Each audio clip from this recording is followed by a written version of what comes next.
পোর্শনটা থাকছে। This is the full front part, খুব সুন্দর করে আছে প্রিন্টটা করা। অ্যান্ড এইটুকু হচ্ছে আমাদের স্লিভসের পার্টটা, ঠিক আছে, এতটুকু স্লিভস। অ্যান্ড এরপরে হচ্ছে আমাদের ব্যাক পোর্শন। অ্যান্ড এইটার প্রিন্টটা না, এটা ওয়াটার প্রিন্টও আছে উপরে, আর নিচে হলো খুব সুন্দর করে একটা দামানের প্রিন্ট করা থাকবে।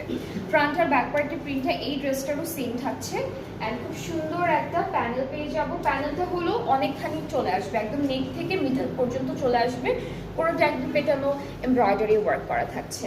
আর এই সুন্দর প্যানেলটা হলো ব্যাক আর ফ্রন্ট পার্টের দামানে যাচ্ছে। আপনারা চলে স্লিভসও দিতে পারবেন। All clear, thank you Saeed আপু। ওকে, এখন হচ্ছে সুন্দর করে একটা দুপাট্টা দেখবো। দুপাট্টার কালারটা একটু গ্রেইশ ব্লু, ঠিক আছে, দুপাট্টার কালারটা একটু হালকা গ্রেইশ ব্লু কালার। ট্রাউজারটা ক্যামব্রিক কটন। অ্যান্ড প্রাইসটা হচ্ছে 3700 টাকা। 3700 টাকা হলো প্রাইসটা। সো যার যার পছন্দ হয়ে যাচ্ছে যে এই ড্রেসটা, ইনবক্স করতে হবে। আজকে কিন্তু একদম নতুন কালেকশন দেখাচ্ছি ফ্রম জাদে। আর ক্যাটালগটা